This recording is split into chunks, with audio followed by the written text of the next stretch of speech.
A very good morning to one and all present here with us. I am Kirti Singh, and on behalf of the Political Science Department of Sri Venkateshwara College, I would like to extend warm regards to all the esteemed panelists, moderator, chief guest, distinguished faculty, and the students present in this meeting today. The prestigious institution of Sri Venkateshwara College has achieved many milestones over the decades and is proud to celebrate its Diamond Jubilee year. It's been 60 years since our college has started making an impact on the lives of thousands of children. Many students have graduated from this college and have been consistently contributing to the society in one way or another. And to mark this 60th anniversary of the college, the Department of Political Science has organized Vrittant hashtag Vocalizing Visions, which is a 3 day long virtual conclave and is scheduled from October 26th to October 28th. And today, no other moment could have been prouder and better for me than to have this amazing opportunity to welcome you all to the opening panel discussion of Vrittant on the topic AUKUS and its impact on the Indo-Pacific conundrum with our respected panelists. Now, I would like to call upon the head of the Political Science Department, Dr. Geeta Mishra ma'am, to kindly address the gathering.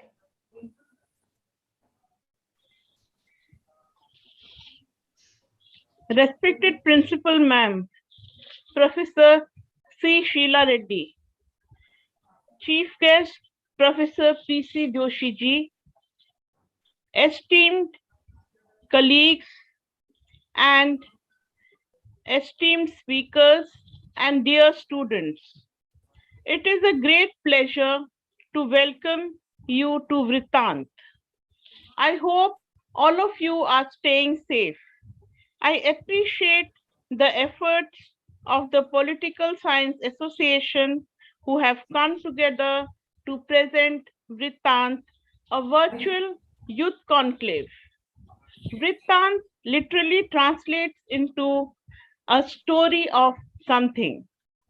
The inaugural series of Vrittant in October 2020 started with the theme, the 75th anniversary of the United Nations.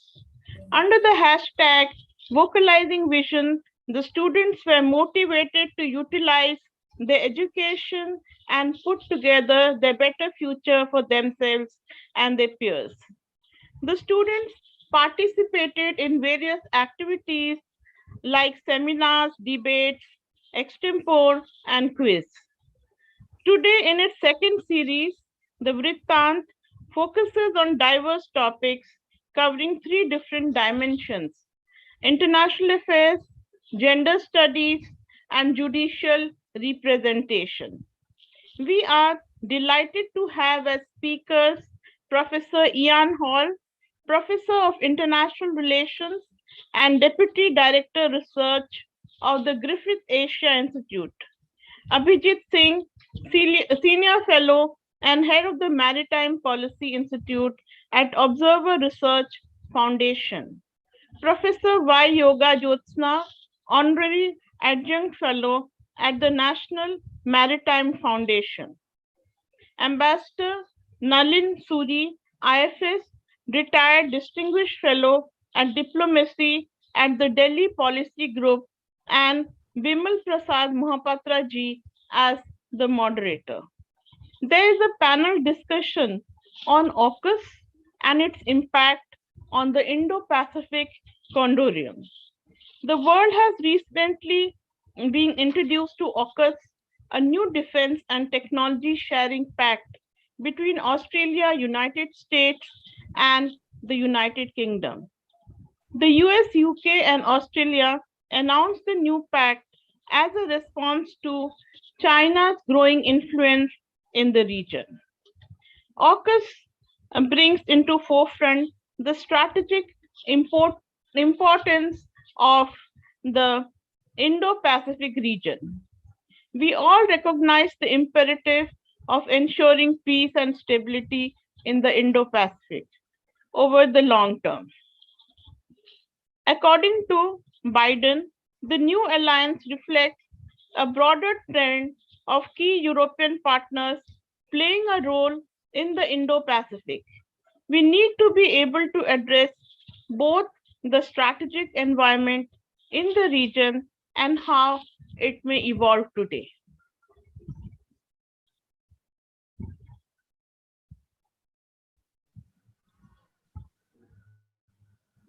Thank you so much, ma'am. We feel privileged to have your supervision and backing with us at all times possible.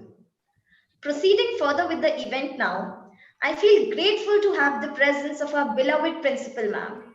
She's a person who's an inspiration to all. She's a role model for all the students for the incomparable hard work that she practices in her daily life.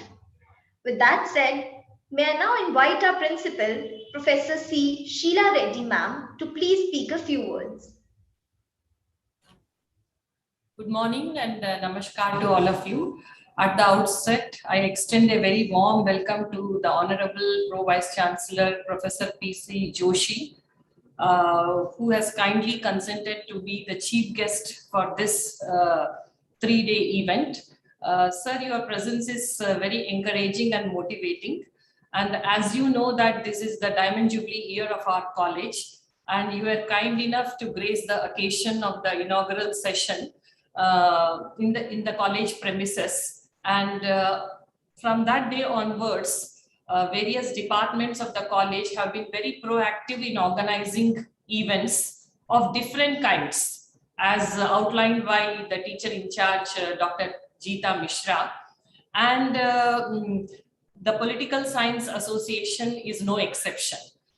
So if you can just look at the way the event has been scheduled and planned out, it is really amazing. It is a 3-day event, and wherein they have mobilized a wide range of speakers with a lot of expertise and experience in their specific domains. I think students will definitely gain a lot of insights during the interactions in the 3 days.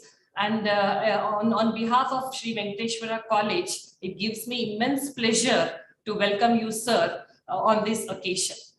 And apart from that, I am also extremely happy to welcome Professor Vimal Prasad Mahapatra, who has kindly agreed to be the moderator for today's session, which is titled as AUKUS, which is the Trilateral Security Pact between Australia, UK and US, which has been signed recently, and how its impact could be on the Indo-Pacific conundrum. I think this is a topical theme which needs a lot of deliberation and discussion. And we have an esteemed panel of speakers who can contribute richly to this particular theme. I also extend a warm welcome to Professor Abhijit Singh, the Senior Research Fellow who heads the Maritime Policy Initiative at ORF. Definitely, we will have very good insights from him. And Professor Ian Hall, a Professor of International Relations, Griffith University, Australia, Professor Yoga Josna, Honorary Adjunct Fellow, National Maritime Foundation, and Ambassador Nalini Suri, Ambassador of India to Warsaw and Beijing. Definitely a very, what you call, panel of a lot of expertise, and wherein diverse perspectives could be shared. And you know, sharing of perspectives always strengthens our knowledge and the way we look at a particular thing and comprehend and gain understanding about the theme. I'm really excited and elated to welcome all of you. You know, an event like this cannot happen without a lot of hard work.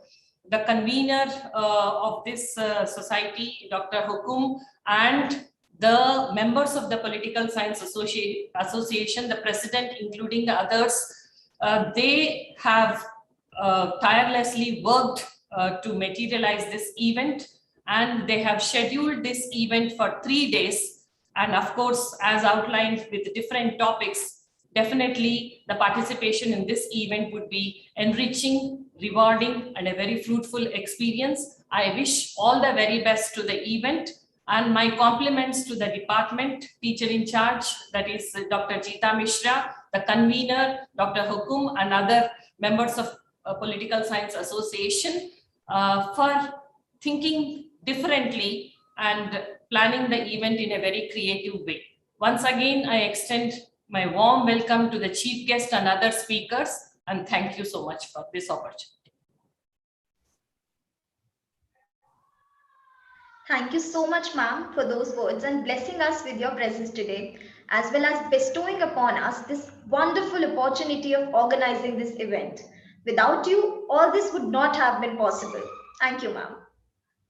Moving on, I find immense pleasure in introducing our honorable chief guest of the day. He is none other than our eminent Professor P.C. Joshi sir, who is the Pro-Vice Chancellor of the University of Delhi. A hearty welcome to you, sir. He is the man of distinct vision and a fountainhead of illuminating ideas, an idol of knowledge and experience, and an inspiration to all of us. Sir has been a delegate of the European Union at the United Nations Framework Climate Change Conference held at Poland in 2008 and also has the distinction of discovering a Paleolithic site in Delhi in 1983. We are extremely grateful for him for accepting our invitation and gracing us as our chief guest for the event. Now, I would like to request our chief guest, Professor P.C. Joshi sir, to officially inaugurate Vrittant hashtag Vocalizing Visions. Thank you. Respected Principal Sri Venkateswara College, Professor C. Sara E. I think it's a great moment, and like you rightly said, that your college is now undergoing a milestone of completing 60 years, and I was fortunate to be here in your college to witness the inauguration. I'm very glad now to learn that various activities are being planned throughout this year. And today is special, and I would like to, because this day you have Political Science Students Association. We have been seeing, teachers and professors organizing events, but students organizing events is, I think, is a very, very remarkable achievement of your college, which has so bright students. And Kirti Singh, I'm sure, must be a student, if not mistaken. I think they have taken upon themselves this task of organizing such academically enriching events like this 3-day event that has been organized on themes which are ranging from international relations. Especially today, you're talking about maritime, and you've got gathered so many experts in this field, which is such an important and historically, I think, a very, very crucial, activity that India had been engaged in. We have had maritime voyages being undertaken by people by traders from Odisha, particularly. If I'm not mistaken, they still celebrate. Mohapatra Sahib would be knowing, Bali Jatra is still being celebrated in Odisha. That is a reminiscent of the voyages and maritime activities that India had. Very, very strong. I think India was very, very strong in the past. And it is, of course, it is still a naval force to be reckoned with. So I think this is a very, very important occasion to debate, to discuss these, international relations with respect to maritime capacities and capabilities of India.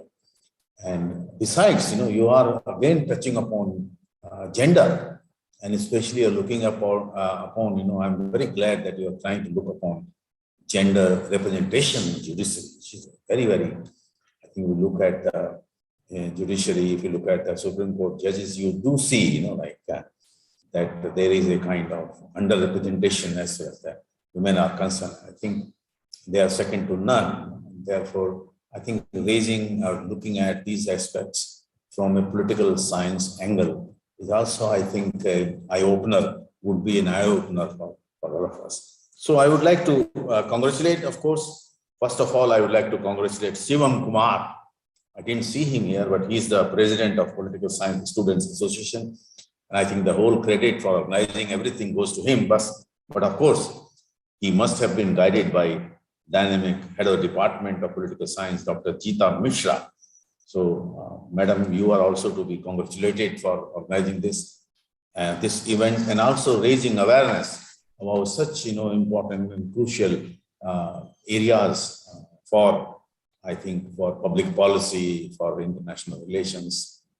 I would like to again, I'm thankful on behalf of the University of Delhi, Professor Ian Hall, who is a professor at the School of Government and International Relations, Griffith University, and Professor Varanasi Yoga Jyotsna, Honorary Adjunct Fellow with the National Maritime Foundations, Abhijit Singh, former naval officer, head of the Maritime Policy Initiative of WARAF, and of course, our own Ambassador Nalini Suri, former IFF officer, distinguished fellow at the Delhi Policy Group. And I think this has been moderated by Prasad, who is a research fellow at the Defense Research Studies. And I think who else but Prasad would be the right person to moderate such an important and insightful panel discussion. My only request to Principal Ma'am is that, Madam, these discussions that we are having, they are very, very relevant for policy. Please, they should all be compiled and they should be sent to the relevant, places wherever, these suggestions, these advices, this guidance are required. And I think your college has played a very, very important role. Once again, I would like to congratulate your college. And I wish that other departments and the students of other departments, science departments, arts department, they also should try to take a lead. They also try to get inspirations from the political science department. So I'm very thankful to you that you consider me to be a part of this such an important occasion. Namaskar.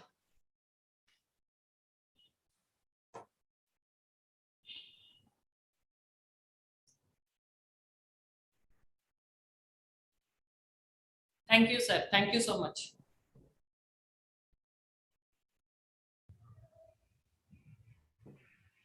Thank you so much, sir. We are honored to have your presence with us as our chief guest for the day. It is a matter of great pride that a person like you, full of energy and charisma, had spared time for us and inaugurated Vrittant, #Vocalizing Visions. We are really fortunate to have your guidance and support with us. And once again, thank you so much, sir. Now, I feel extremely honored to introduce the moderator for the day, Mr. Vimal Prasad Mukherjee, sir, who is currently a research fellow in Defense Research and Studies and is also an assistant professor of management studies in Trident Group of Institutions. He's a novelist and freelance columnist on geopolitics and national politics and also media critics. Now, without further ado, I would like to hand over the virtual mic to Mr. Vimal Prasad Mukherjee, sir. Over to you, sir. Namaskar and good morning, ladies and gentlemen. Welcome to Vrittt and its organized panel discussion on AUKUS and its impact on Indo-Pacific conundrum. I am Vimal Prasad Mahapatra, Research Fellow at DRAS and Faculty of Management Study in Trident Group of Institutions, Bhubaneswar. Feel privileged to play the role of moderator in the panel discussion, which has eminent scholar, academicians, and diplomat from Australia and India.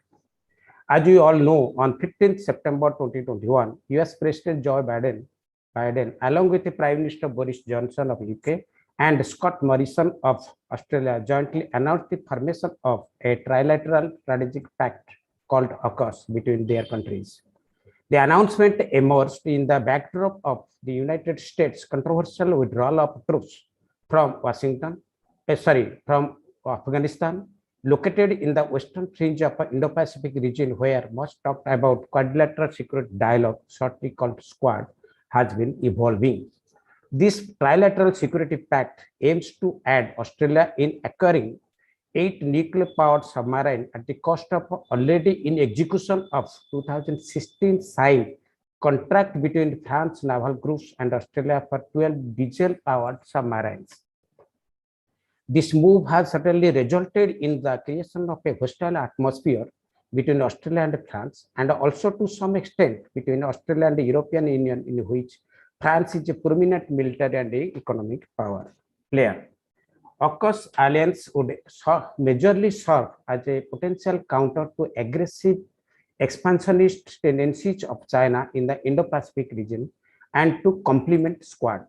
Many experts and analysts believe this pact could completely alter the strategic environment of the Indo-Pacific, as the burden of balancing the region could shift from Quad to AUKUS. In the panel, we have among us Professor Ian Hall, Professor Joga Jyotsna, Mr. Abhijit Singh, and Ambassador Nalini Suri. Professor Ian Hall is a professor at the School of Government and International Relations, Griffith University, and an academic fellow in Australia India Institute, University of Melbourne. A co-editor of the Australian Journal of International Affairs, Professor Hall is the author of 3 books, including Modi and the Reinvention of Indian Foreign Policy and the Dilemma of Decline, British Intellectual and World Politics, 1945-75. And he has more than 70 journal articles and a chapter. His research focused on history of international thought and Indian foreign policy. Now coming to Professor V. Joga Jyotsna.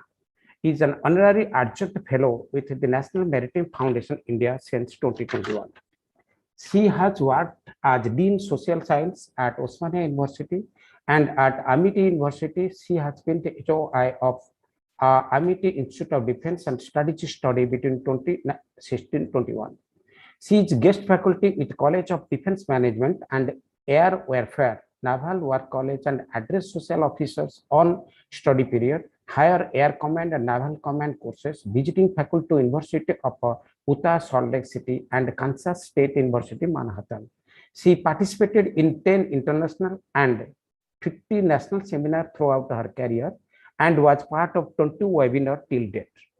Her area of interest and expertise is in international relations, Indian foreign policy, Central Asia, and Afghanistan. A former naval officer, Mr. Abhijit Singh, senior fellow, heads the Maritime Policy Initiative at Observer Research Foundation, New Delhi. At a maritime professional with a specialist and command experience in the frontline Indian naval sea, he has been involved in the writing of Indian Maritime Strategy 2007. He is a keen commentator on maritime matters and has written extensively on security and governance issues in the Indian Ocean and the Pacific littoral. Editor of 2 books on maritime security, Indian Ocean Challenge, A Quest for Cooperative Solution, and Geopolitics of the Indo-Pacific, Mr. Singh has published paper on Indian growing maritime risks, security of sea lines of communication in the Indo-Pacific region, Indian Ocean governance issue, and maritime infrastructure in the Asian littorals. Last but not least, Ambassador Nalini Suri. Having trained as an economist and completed his master from Delhi School of Economics into 1972, Ambassador Suri joined the Indian elite, Indian Foreign Service in July 1973. He has served in the Indian mission in Hong Kong, Brussels, Dar es Salaam, Thimphu, Deputy Permanent Representative to the UN, and as ambassador in both Warsaw and Beijing, and the High Commission to the United Kingdom. Ambassador Suri is a seasoned diplomat who has extensive cross-sectoral experience on issues ranging across India's northern neighbor, China, Eastern Europe, European Union, Africa, Latin America, Canada, IBSA, and UN. He retired from Indian Foreign Service in 2011 and was president of the Association of Indian Diplomats during 2014-15. He is a lifetime member of ITSA, New Delhi, member of Chatham House, London, and member of ICAA Core Group on China. He was appointed as Director General of Indian Council of World Affairs 2015. During his career diplomacy, he also focused on Indian external economic relations and the international economy, and since October 2018, he has been in Delhi Police Group as a distinguished fellow. Now, we'll start the panel discussion. This has 4 different parts. Part 1, all the panel members will be requested to speak for 7 minutes each on the subject. Then we will go to panel discussion among us for about half an hour. Then after that, we will discuss about this. All the speakers will go ahead for speaking for 5 minutes each on summarization of their issue. And then we'll go for the question and answer session, that questions from audience that I will put before the panel members for talk. Now we'll start with Professor Ian Hall. Over to Professor Ian Hall. Thank you so much for that very kind introduction. And thank you too to the students of the Political Science Department for inviting me to speak. It's very kind of you to do so, and it's wonderful that you're involved in this initiative. And congratulations too for the college's 60th anniversary. It's a fine, important moment, I think, in the college's history. So it's always a bit of a challenge. There's an enormous amount of commentary around this new development in the region, this AUKUS agreement. There's less detail around exactly what this AUKUS agreement is going to involve over time. And so it is always a challenge to try to summarize one's thoughts amongst the noise that's going on about this particular topic. So I suppose we should wind things back a little bit and just think about why it was that this agreement has come about. And I think here there are several different drivers that have pushed these three countries together. The first one is the immediate issue of Australia's submarines. So as was mentioned in the introduction there, Australia has been looking for these submarines now, new submarines, for some period of time, for a decade or so, in fact. It was a rather difficult process of selection of these French submarines, which were based on French nuclear-powered submarines, but were going to be developed as conventional submarines. In choosing those, Australia had gone back on an agreement, or a tacit agreement, a kind of handshake between Australian Prime Minister Tony Abbott and Japanese Prime Minister Shinzo Abe to buy Japanese submarines. So it was already controversial from the beginning. But it was becoming very obvious to the Australian side, at least, that the French submarines were going to be difficult to produce, not necessarily within the kind of cost that Australia imagined, and were not necessarily going to provide the kinds of capabilities that Australia was looking for. So the immediate issue here was Australia was looking for these submarines. Australia then went to the British initially. There was a conversation between high-level Australian officials, Andrew Shearer, in particular as the Office of National Intelligence Director, talking to his British counterpart, and then a follow-up conversation between the Prime Ministers, in which the possibility of buying British Astute-class nuclear-powered submarines was discussed. That itself is actually a bit difficult. So, because, as you may know, the British nuclear submarine technology is dependent to a degree on American technology, and the British have those submarines because of a 1958 agreement between the United States and the UK to share technology on nuclear-powered submarines. So the United States had to be brought in at that point. In the background to all of this, I think we have to acknowledge a couple of other things. The first one is the intensifying competition between the United States and China, but also it isn't just about bilateral competition, it's also about changes in China itself. It's about the way in which China is trying to wall itself off to a degree from the internet, from pressure that can be exerted by other countries, particularly the United States, in high technology areas, about the shift that China is trying to make to create a much more Sino-centric economy and strategic space across the Indo-Pacific as well, and about the concern that that's then creating amongst other countries. That includes the United Kingdom, as well as the kind of immediate players like India, like Australia, like Japan, like the United States, and so on. So it seems that this agreement then was broadened out to try to manage some of those other aspects of China's new assertiveness, but also its push to try and create a Sino-centric space using high technology, in some cases using its capacity in cyber, in AI, in biotech, and the control of supply chains, in a whole range of areas, high technology areas, in order to try and exert more power and influence across the region. And that's why the AUKUS agreement has in it a section about working on other technologies beyond just submarines, also on cybersecurity, information technology more broadly, on artificial intelligence, and then more broadly on things like supply chains and areas, other high-tech areas like biotech and so on, I imagine are going to become an evolving part of this this discussion. So this is going to be an ongoing partnership between these three countries. It's not just going to be about these submarines. And the last thing that I should signal in all of this is the other development which has driven this agreement, and that's Britain's pivot towards the Indo-Pacific, driven partly by Brexit, by the need to try to create or try and take advantage of the extraordinary economic growth and across this region. There is an economic driver to Britain's pivot in this area, driven also by Britain's growing concern about China and its strategic ambitions, and driven by a kind of post-Brexit energy, which I think some of us have been a little bit taken by surprise by as well. So we mustn't forget the British component to this. The British are very much back in the region, not just with an aircraft carrier.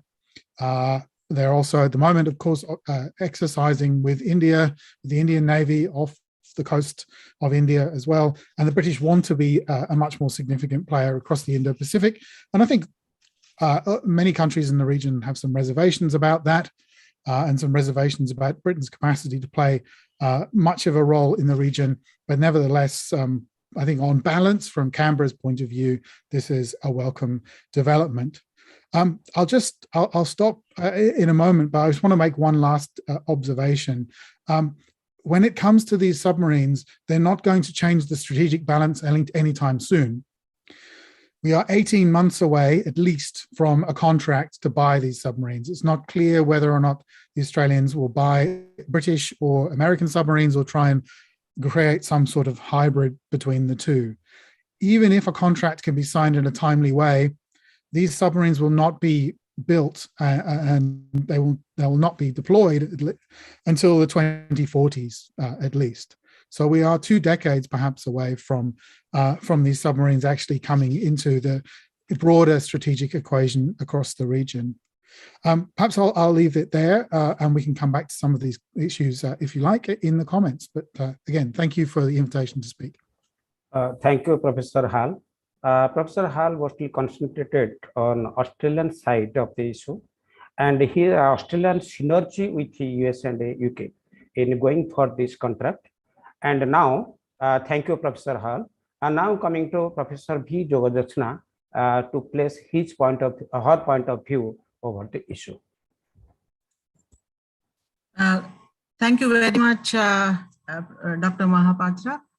At the outset, I compliment the Department of Political Science, Venkateshwara College, its principal, Dr. Sheila Reddy, the head of the Political Science Department, Dr. Jita Mishra, and the chief guest, Professor P.C. Joshi, and my esteemed panelists.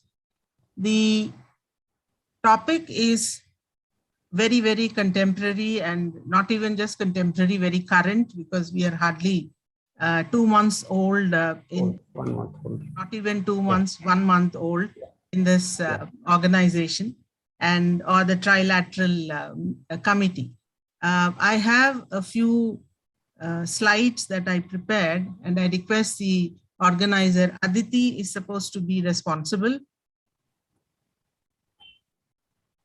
Yeah, next. You can go to the first slide, please.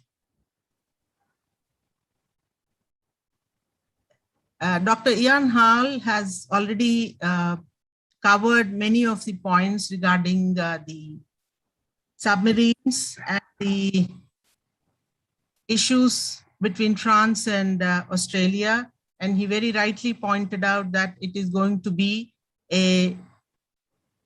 operational only in future. There's nothing immediate about this trilateral force that is being bestowed on the world and the Indo-Pacific world.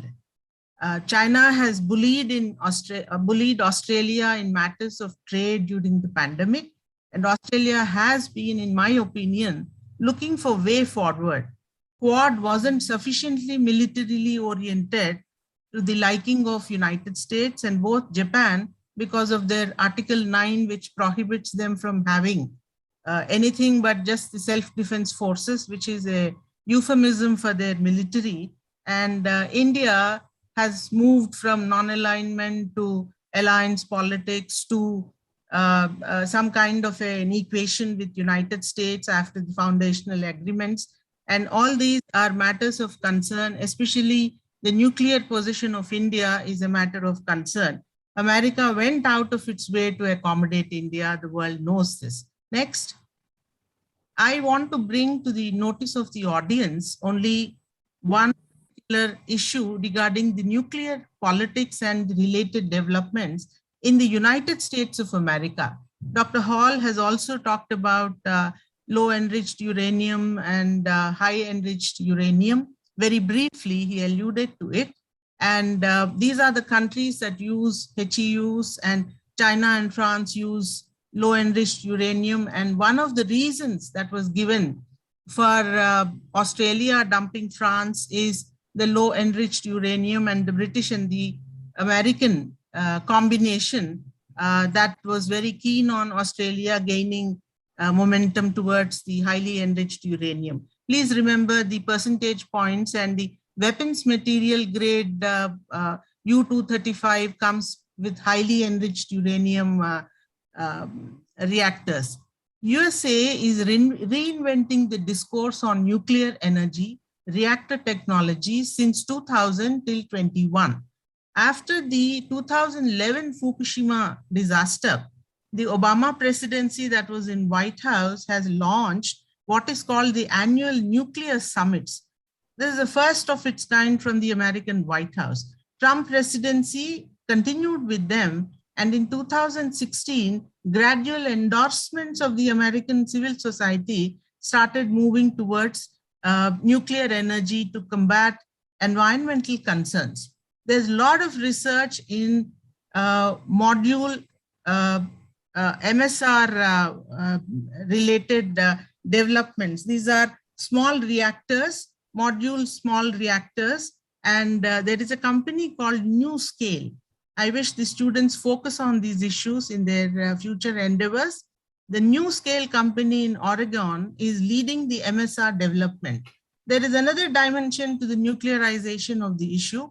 There is this National Nuclear Security Administration that has been in existence since 2000, and it's an annual budget of nearly $20 billion.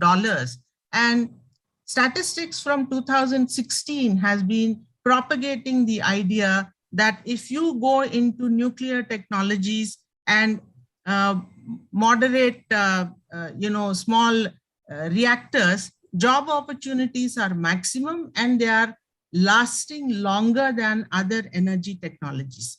So the future of Indo-Pacific is closely linked to maritime security, and AUKUS is led by navies, Australian geography, and the stealth that is possible for the nuclear-powered submarines when they become operational. According to Dr. Hall, who is an Australian, it is likely to be another 18 months to begin the process towards all this. And the British and American technologies operating with highly enriched uranium has already been covered. There are some questions that have been forwarded. Next, please. Forwarded to us, and I'm answering those questions. The ambitious China is again the main source. They have a huge land hunger and desire to have access to resources. Their policies towards all their neighbors have been very, very questionable and outside the current dispensations of the international relations and the community. In Afghanistan, the Chinese have a special interest. You see, there is something called the rare earth elements, and these rare earth elements are mineral resources in which Afghanistan is very rich, and they are useful for all miniaturization technologies. And the Chinese militarily and even otherwise have gone from one generation of technological revolution to the next higher one, and they harness those emerging technologies or disruptive technologies for their military purposes also. and they have ambitions in the not just the Pacific, but in the Indian Ocean region. They made no secret about it. And this is the reason why China needs to be curtailed and controlled according to the Indo-Pacific community. Next. Will AUKUS reshape the dynamics of the region? Well, Indian Ocean will look at India and her Navy and the maritime capabilities that we have. The submarine acquisition, the Australians blame themselves for being very slow, 7 to 10 years. We have been sitting over these files for the last 20 years. Hopefully, the process will be hastened in the near future. France and India might align further and show a greater jointness for both Rafales as well as for the submarines.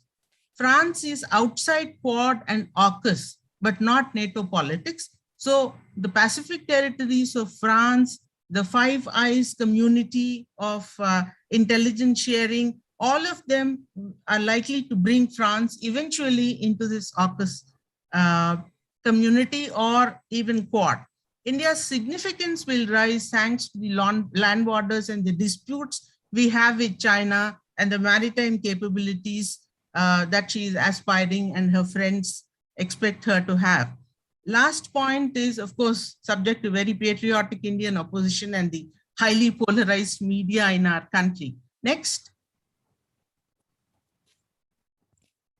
Effect of AUKUS on a dominant China in the Indo-Pacific region. We must have an understanding of China when we comment on China. Number one is China defies many of the Western assumptions. Free trade leads to democracy. Bill Clinton opened up to China, invited it to WTO with the argument that free trade leads to democracy. We don't have to repeat what we did with Russia. One of the sociologists also mentioned Confucian cultures are incompatible with capitalism. I think the Chinese have debunked all this. There is something called the Evergrande debt crisis these days. Newspapers and media is agog with this. Would this be the undoing of the Chinese economy? We don't know. We have to wait and watch. The Chinese have displayed that they have managed to overcome crisis after crisis, but those crises, will it include the current crisis of the infrastructure sector in China? They are spending a huge amount of money on internal security, tantamount to $20 billion more than their defense budget. Now, this is a warning signal to anybody who is observing that the former Soviet Union and contemporary China are not one and the same, and you have to handle them differently. And the Chinese are on record threatening that, like they punished Vietnam in '79, that Australia needs to be punished. So would it lead to war? We have to wait and watch, because crystal gazing is not possible in international relations. Nation states are very, very unpredictable. Next slide. Impact of AUKUS on Quad. Will there be a fundamental shift in Australia's allegiance towards Quad?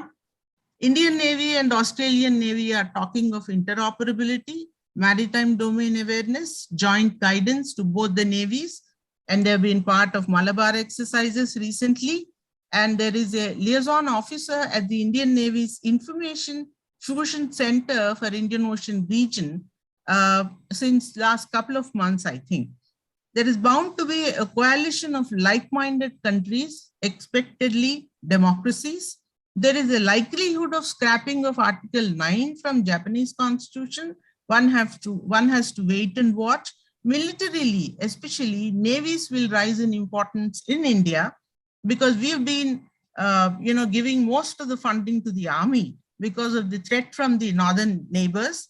Non-proliferation might become a huge question mark. Iran, South Korea, and Israel are the countries that are likely to challenge the proliferation dictates of IAEA. Next. A critique of AUKUS is expected. I welcome it as a timely equation in the Indo-Pacific.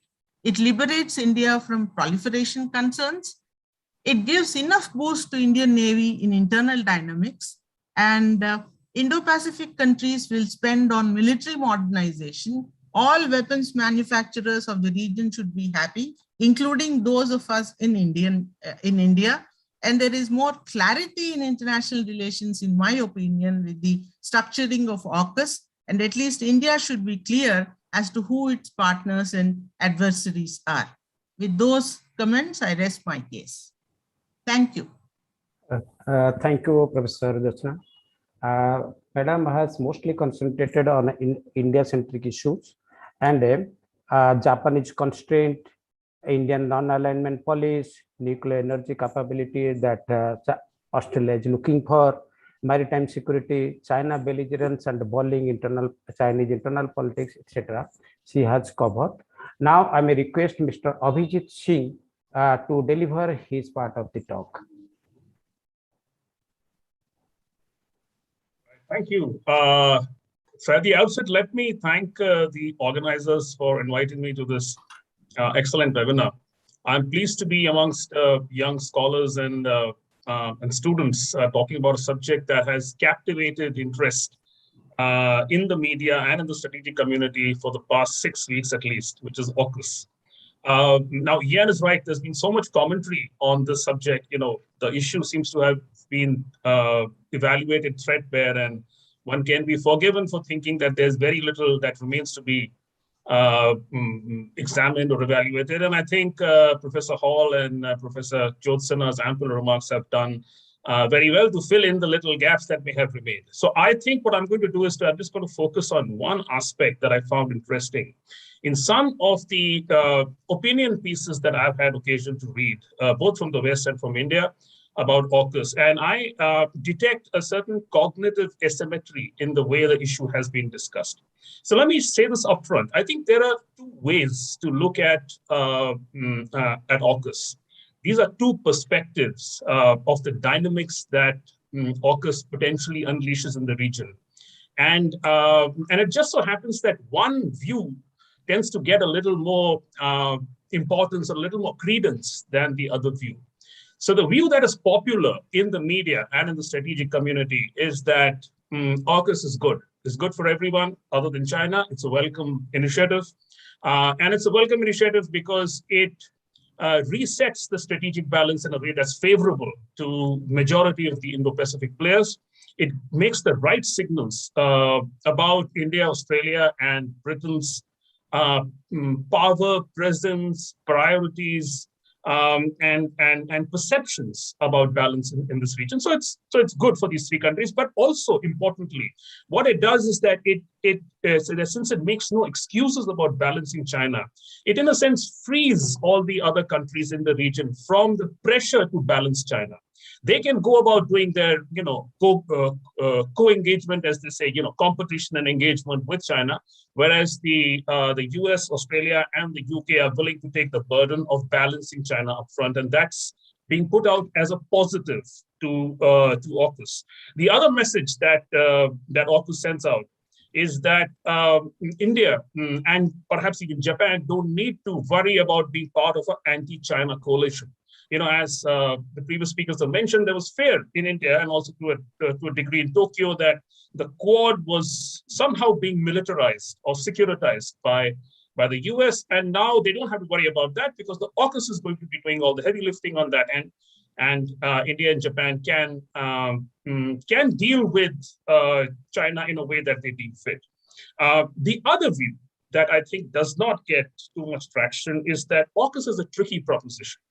And it's a tricky proposition. It's complicated because it willy-nilly subverts the strategic order in the Indo-Pacific in ways that might have unintended consequences.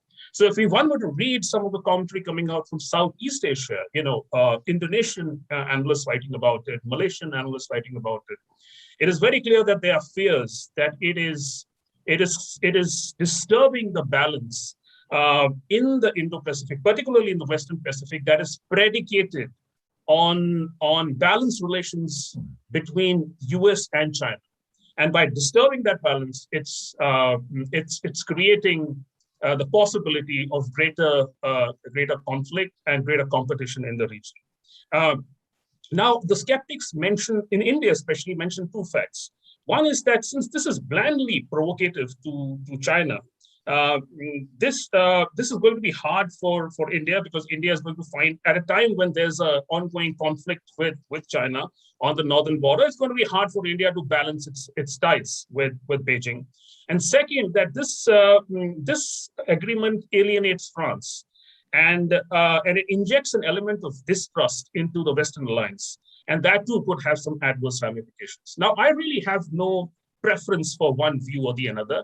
But what I think is that the skeptical view, only because it doesn't get too much sort of emphasis in the Indian media, I'm going to just focus on one or two areas that the skeptics say, just so that this is a more balanced discussion. First, there's this contention that what AUKUS does is that it helps to implement a rules-based order. And I think that in theory, that is true. The pact does seem geared to at least make China play by the rules, establish good order at sea, especially in terms of military operations. But I would be remiss if I didn't point out that the rules that underpin a fair and equitable order in the Indo-Pacific and in the Indo-Pacific region seem to apply more to the Pacific than to the Indian Ocean. And that's because the Pacific, the Western Pacific in particular, is the more contested and congested space. So if you were to talk about issues like freedom of navigation, freedom of oversight, peaceful resolution of disputes, all of this applies to the Western Pacific. It doesn't quite apply to the Indian Ocean region. And the fear is that once China is provoked in the Pacific, it will respond. And it will respond not so much in the Pacific, it will respond in the Indian Ocean. And that's because the Pacific is gridlocked. There's already a lot of provocation, counter-provocation, posturing, counter-posturing happening in the Pacific. There's no space for any more competition in that space. So China's going to try and break the shackles in the Indian Ocean. And that might have implications for India that is already grappling with Chinese presence in the region. But I have to say that China up until now has been very smart in playing the game in the Indian Ocean, that they have not been outwardly provocative in the region. There are no Chinese territorial claims in this space. There are no Chinese warships that are challenging any navies. They're not menacing merchant ships. They're not venturing close to Indian islands. China has maintained an intelligent balance. Not to say it's not a threat, but they have played the game intelligently. And the fear on the Indian side is, at least among some people that I have had occasion to speak with and whose writings I've read, that once AUKUS comes in, the pressure on China is going to lead China to take actions in the Indian Ocean, and that's not going to be good for us. Second, might I point out that AUKUS is not just about nuclear propulsion technology or submarine propulsion technology. It goes much beyond that. It's much deeper. This is about winning the technology competition with China. So the pact's intended effects are actually the pooling of resources and integrating of defense supply chains. This is about strategic intelligence. This is about artificial intelligence. This is about quantum computing. It's about precision weapons. It's about cyber capabilities. This is about a lot else than just this. And once all of these three countries are going to be doing all this, there is a fear that a lot of the other countries are going to be left out. It is basically going to be China versus the AUKUS states, and the rest are going to be simply bystanders. This is just a fear. Maybe it's speculative, maybe it's not, but this is a fear that needs to be discussed by a lot of us in the strategic community. My last point, I'm going to come to the last point because I know I'm sort of short of time, and I'm just going to say this, that there's this point about, does the AUKUS strengthen the Quad or not? And the popular perception is that the AUKUS complements the Quad, that the Quad and the AUKUS pull in the same direction, and they reinforce each other. And I would, to a degree, agree with that. But again, I mean, it sort of needs to be pointed out that the thing about the Quad was that the Quad was an enigma. It had a certain mystique about it. It had both a security component or a mildly security component, and it had a non-security component. So there were times when the countries were doing the Malabar exercises, they were doing mild posturing, but there were other times when they were talking about vaccines and technology and resilient supply chains and other things. So that was good. This was a fair balance between military and non-military. What the AUKUS has done is that it has taken away that mystique. Two of the partners within the Quad are now members of the AUKUS. These are members that will be playing the game on the front lines of the China of the China challenge. These are the two partners that are really in the trenches of that fight with China. The rest of the two partners are on the rear end. And that, in a sense, downgrades the AUKUS, or at least there is a fear and apprehension that I'm sorry, not the AUKUS, the Quad, that downgrades the Quad. And that means that the Quad is not quite going to be able to shape the strategic balance in the way that it had originally imagined. Of course, there'll be meetings, there'll be a great deal of diplomatic talk, leaders summits, etc. But this will not be that potent entity that it had initially been envisaged as. So, but let me just end by saying this: that I'm not an AUKUS skeptic, and I say that all of this talk about the Quad being problematic from the skeptics is just a little too raw. It's just too high strung. I think that it's a plan to strengthen partner capabilities, and I think what's good for India's friends should be good for us. It's based on faith and it's not based on fear, and therefore I think we should give all the support that's possible to India, to Australia, to the UK, and to the US. And I'm going to stop here. Thank you. Thank you, Mr. Abhijit Singh. You have given a very good geopolitical situations explanation on geopolitical situation in the Indo-Pacific regions, and you mostly discounted the fear of any countries that AUKUS may create problem, and it is but it is certainly, as per you, is a complement to Quad. So now I may request Ambassador Nalini Suri to deliver his part of the talk. Thank you very much, and I'd like to thank the organizers and congratulate Vritt for putting together this very contemporary and current subject. They've asked questions which will be the subject of, I think, dozens of hypotheses and theses in the years going forward. So it's interesting that we are all able to exchange our views. And I'm hoping that the student community will address some of the issues that we've raised. My advantage as the last speaker is that a lot of what I would have liked to say has already been said, but I will nevertheless try to introduce some new elements into the debate. Let me start with a basic disclaimer, or maybe a set of disclaimers. The questions which have been posed and some of the discussion we've had so far rest on the premise that China will not change in the years ahead. They also rest on the premise that the AUKUS partners will sustain this policy. AUKUS is, as I think most of us have recognized, is the beginning of a process. It is work in progress, and the work has not even started, really, frankly.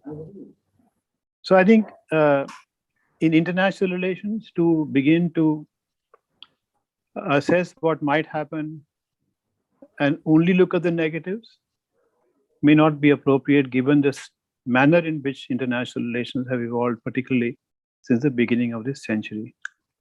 Having said that, I agree with Abhijit Singh. The announcement of AUKUS is a significant event. There is no doubt in my mind about that. It is, as one American briefer has said, a historic announcement. And in a background briefing, I think the American State Department also announced that this is a very rare engagement and a one-off exception. In effect, telling others that, look, you're not going to be able to join this. And you're not going to be able to access this kind of stuff that we're going to do with Australia. Obviously, AUKUS has very serious implications, not just for Australia, but I think for China, for US-China relations, for the Indo-Pacific and Quad, which we will address a little later, for France in particular, the European Union, for NATO structures, for Japan and the Republic of Korea, for ASEAN, and for Vietnam, and of course, for India also. I think Professor Hall mentioned this, but let me underline this. To my mind, AUKUS is not a knee-jerk reaction. It is trying to address a long-term problem. The problem today is China. It could be some other problem tomorrow. And if the problem changes, then obviously the response may change. And this AUKUS arrangement has been planned over several months. Perhaps ever since the Biden administration came into existence. But certainly from the background briefing that I have read, it would suggest that the British took the initiative. I think all of us know why the British took the initiative. I think Professor Hall spelled this out. I think Britain is looking for a role for itself. Post-Brexit, it feels unmoored. It's, not very welcome in large parts of the world. And it reinforces the British desire to be a stable and strong ally of the United States. A special preferred relationship, which we have read, has been weakening over the years. So I think this now is an effort to strengthen that relationship.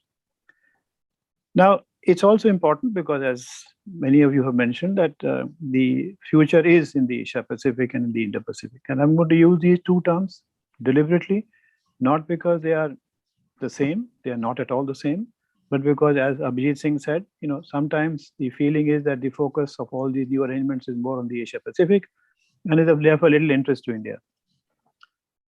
Now, from the Australian perspective, and Professor Hall will correct me if I'm wrong, I think this is a very major policy announcement. Australia has chosen to get off the fence and take a long-term view of its relationship, not only with China, but with the region as a whole. And that is reflected, for instance, in its dealings with India in the last 4 or 5 years, where there was an element of, maybe very blunt, since I'm a retired officer, mistrust. That mistrust has now been replaced by a very strong element of trust and the ability and desire to work together. So I think that's important. I think, again, this has been said, AUKUS is much more than enabling Australia to acquire technology and build nuclear-powered submarines. In fact, to my mind, well, if some nuclear-powered submarines are supplied to Australia in the next few months or years, that is one thing, but for Australia to actually begin to manufacture these nuclear-powered submarines will take a much longer time. But from my perspective, what is far more important is what was identified as the reasons behind AUKUS.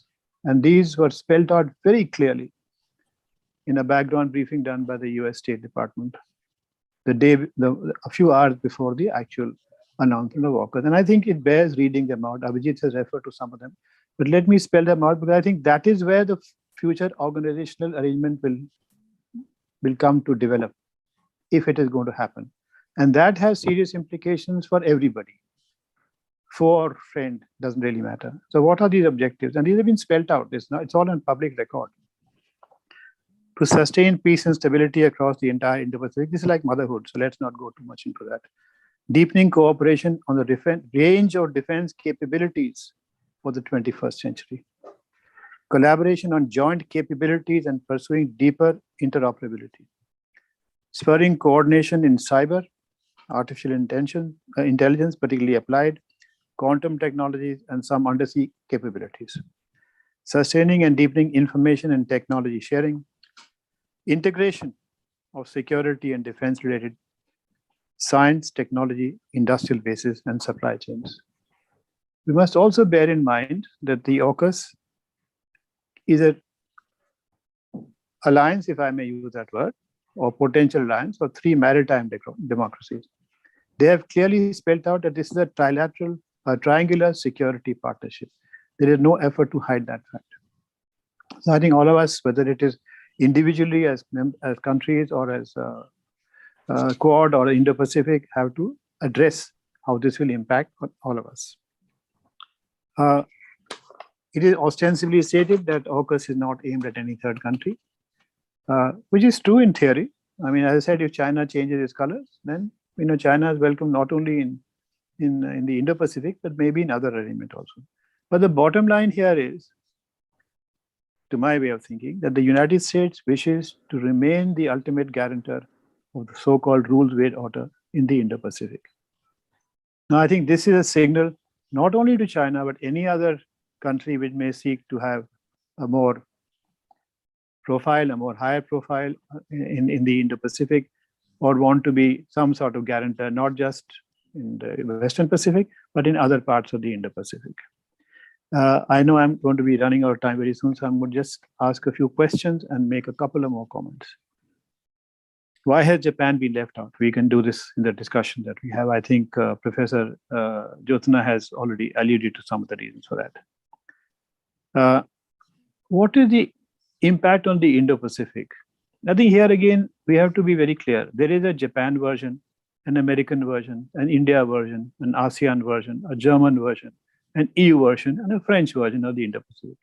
There's a lot of overlap, but it's not exactly the same thing. So I think depending on where you're coming from, the impact will vary. So each country which has announced strategy will have to look at how the AUKUS is going to affect its going forward. The Quad, on the other hand, which also shares many of the visions of the Indo-Pacific, is a different kettle of fish, according to me. It has the potential to become a catalytic force in the Indo-Pacific and the development of the architecture of the Indo-Pacific going forward. It has the advantage of including Japan and India, which are not in AUKUS. AUKUS has a clearly defined alliance structure. I mean, obviously in the making, but from what we've read so far, a very clear alliance structure. And that makes it different from both Quad and the evolving Indo-Pacific architecture. As of now, they may also develop structures which are more clear. So all three groupings can, to my mind, however, if properly coordinated, reinforce one another since there are overlapping objectives. I think it also will allow individual countries like Japan, India, Vietnam, etc., or Indonesia for that matter, to retain a certain flexibility in options and not necessarily have an alliance structure. And finally, last 2 points. I know I'm a little over time, Dr. Mahapatra. I think we should not ignore the Russia angle. And this is a common mistake that's being made, I think, in the entire discussion on the Indo-Pacific. The Russian reaction to AUKUS has been very interesting. It's been a very neutral response. They started off by saying that AUKUS is aimed against China politically. And then he says, of course, there will be a challenge to this and from the regionals, in language I don't frankly understand, this will receive a response from the so-called, quote, regional stability formula and increase competition. This is a subject which we might want to discuss. The other issue which Russia has highlighted, and perhaps in deference to Chinese sensibilities, and I think this has come up in the other speakers also, is that this deal might actually pose a challenge to global nuclear non-proliferation. I mean, I think this is something which has been addressed by the three partners when they announced the arrangement. And I think it's something which the IAEA can look into.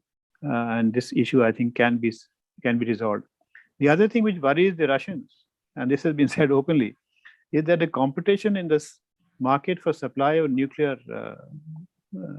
submarines will now increase once Australia starts manufacturing them also. So there is a commercial element involved in this. And finally, I think we should not ignore the Chinese reaction, which, as expected, has been quite harsh. The Liberation Army Delhi has said that AUKUS seriously disrupts the Asia-Pacific order. Please note, it's not said Indo-Pacific, the Asia-Pacific order. They've talked about the United States using Australian airfields to launch sorties. They talked about the nuclear non-proliferation danger. The Global Times was rather vicious, but that is to be expected. It said that the Australia is still a running dog of the United States and that China will punish it with no mercy. I think Professor Jyotsna referred to that. And finally, the Chinese Foreign Office, and it's worth listening to what they said on 16 September that the AUKUS arrangement seriously undermined regional peace and stability, intensified the arms race, and undermined international non-proliferation efforts. AUKUS countries should abandon this outdated Cold War mentality and narrow-minded geopolitical perception. Otherwise, it will only end up shooting themselves in the foot. Finally, India. I think India has taken a very nuanced, neutral position, and I don't want to spend more time. I think I've exceeded my time already, but I think we can discuss it in the next session. Let me stop here and thank you for being patient with me. Thank you.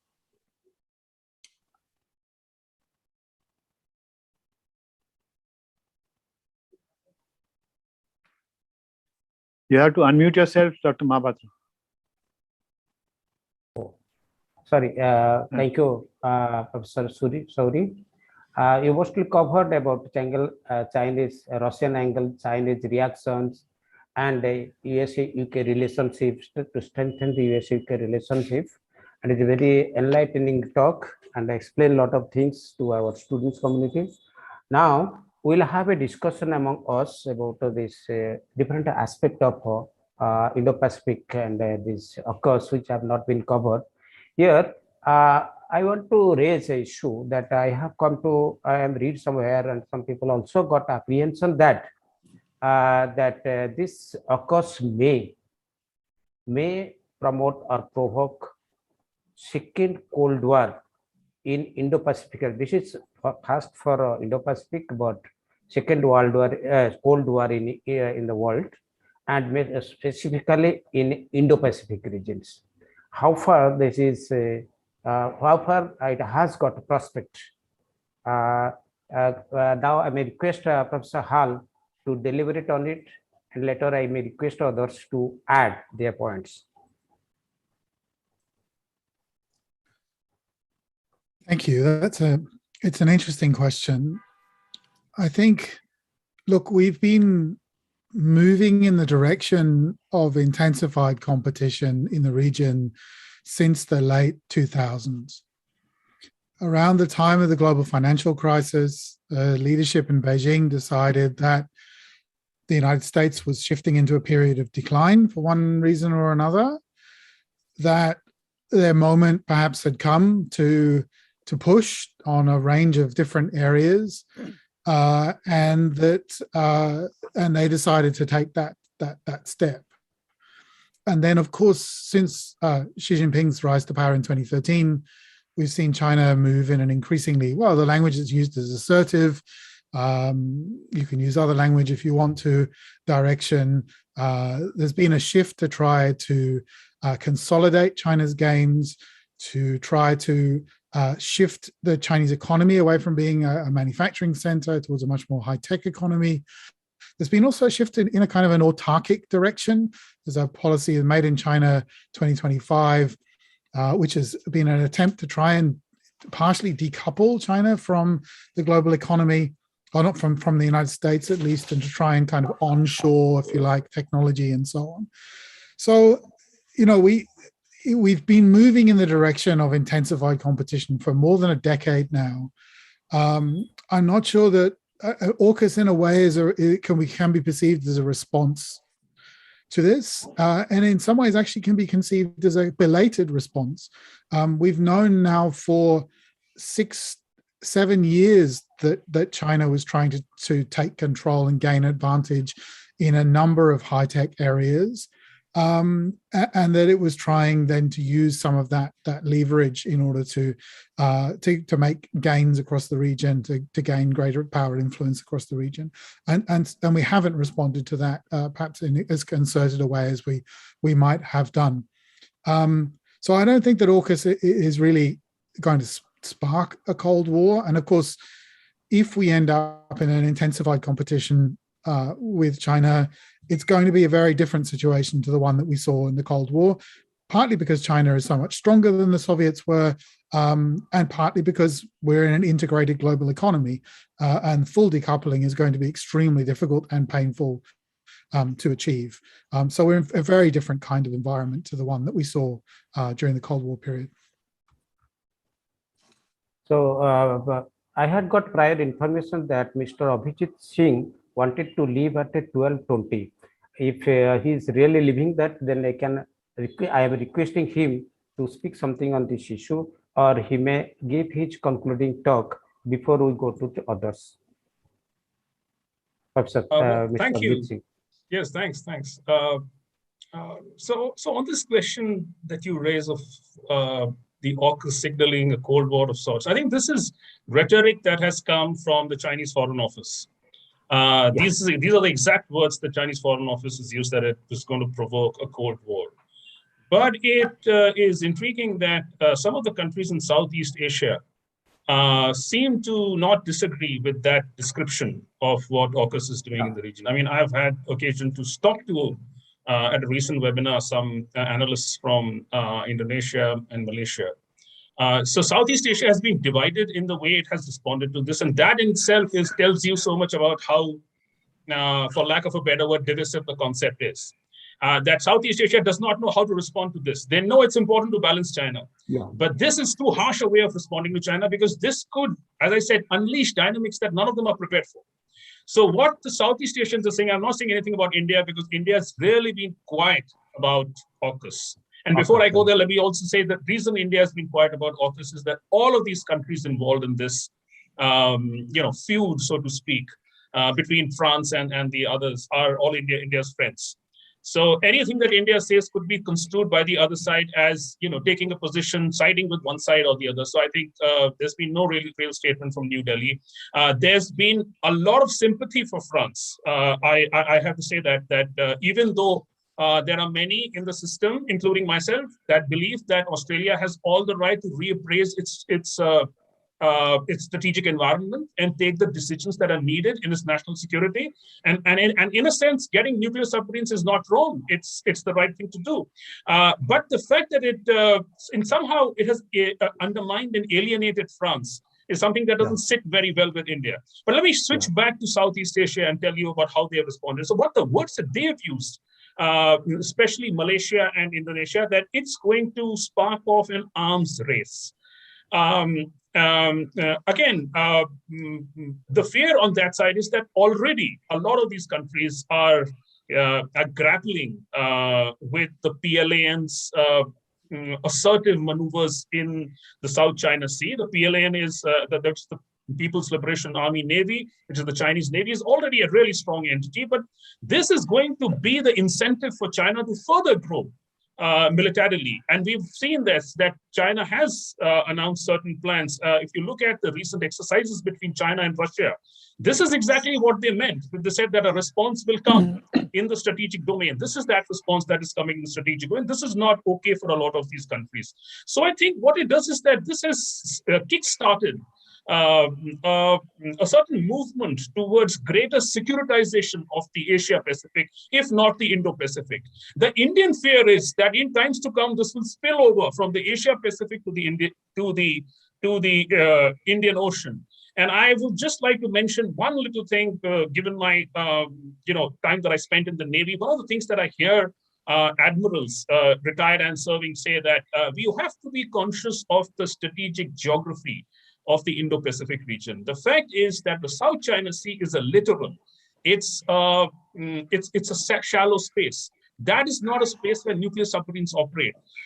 Only recently, just about 2 weeks back, there was a collision of a US submarine with an unknown object.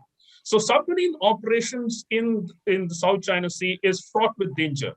The fear on the Indian side is that when these submarines come, if they come, they are all going to be operating on the Indian Ocean side, because that's the space. The Indian Ocean is the deeper space to counter China. In theory, not a bad thing.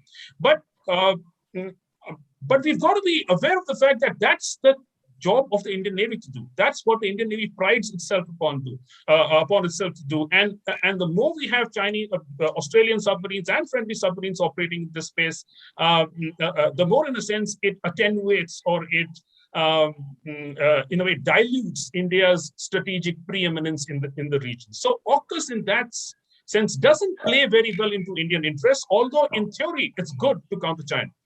That's what I'm going to stop. Here, I just remind, in 2006, this second Cold War concept was raised by the then Prime Minister of Australia, Kevin Rudd, and he, using this, has withdrawn Australia from Malabar exercise 2008. So that has come to my mind, and many others also written over this issue. So now, if Mr. Singh want to leave, he can leave, or if he continue, it's good for us. And now I have another questions that comes to my mind. That is, in December 2020, that European Union had signed an comprehensive agreement for investment with China, and that happened after 7 years of laborious negotiations, and that was concluded with the involvement of German Chancellor Mr. Angel and Mr. Macron, President of France, and Xi Jinping, President of China. So I fear. I fear will AUKUS provoke this CAI to come up. See, it is now, it has not been made law, though it has been signed, it has not been made law. And I think it is in the cold store because of US pressures. After Joe Biden came to power, it has not been discussed. Will AUKUS provoke the revival of CI? And if that happens, what kind of impact it will have on the Indo-Pacific geopolitics? This I may request to Ambassador Suri and Professor Jyotsna to take care. Now start with Ambassador Suri. Thank you. It's a very interesting question. The comprehensive investment agreement was indeed finalized. But as you know, in the European Union context, no treaty can now be signed unless the European Parliament approves it. Yeah. The United States, when Mr. Biden came to power, repeatedly requested European Union countries to not proceed with this agreement till the United States and the European Union had discussed these issues and tried to draw up a common stance so that they face the same problems vis-a-vis China, and China should not be able to play off one against the other. The Europeans decided, for whatever reasons, perhaps because of the experience they had with Mr. Trump, that they would still go ahead with it. Whether it was because Chancellor Merkel wanted to be part of her legacy, but the fact is that since then, in the last few months, the skepticism regarding China and Chinese intentions in the European Union and in most European countries has grown very, very significantly. And this is in spite of the fact that the European Union does not anticipate any direct military threat from China. But I think everybody now understands the future development and progress is not in question of who is stronger militarily, but who is stronger technologically. And the Chinese have messed up the situation by doing with Europe what they have done with other countries, which is steal technology, try and buy up high-tech companies, etc. So I think that resentment, irrespective of what any individual political leader may want to do in Europe, that resentment has grown. Of course, the Chinese have influence, but the influence is in these smaller countries. And I think from what I have read, there is a serious rethink within Germany, which is the prime mover behind this process, with this agreement, that they need to relook the comprehensive investment agreement. Yeah. So now I understand where you're coming from when you say will AUKUS affect that. I brought in the impact of AUKUS on the European Union and NATO in my opening remarks. But I think that we have to keep these two things distinct. See, there is one problem with the issue is the problem of France. Okay, the contract was cancelled with France. But remember, France has never been a wholehearted, willing partner in NATO military structures. They may have joined the military part of it and then much later, but they have never been wholehearted partners. I mean, France reserves the right to intervene militarily in its former colonies and does it all the time, whether the European Union likes it or not, whether NATO likes it or not. So, France can't have it both ways. All right.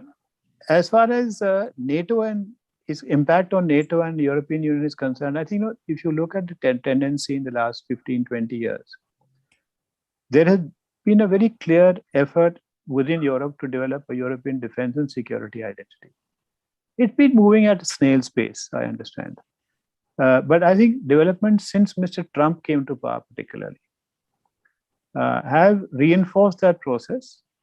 And certainly, I think part of the effort of AUKUS may be that, look at it this way. There has been no dilution of the US commitment to defend Europe. Okay? The European Union has very little to do with Australia in terms of security. So why would AUKUS then have an impact of the kind that you were referring to? I'm not sure. I don't think it will. I think the Europeans are much smarter than people think. They know they need time to build their capacity. They will judge Mr. Biden by his actions. And because Mr. Biden has recommitted to NATO. He's not saying that I'm going into the Indo-Pacific at the cost of the Atlantic.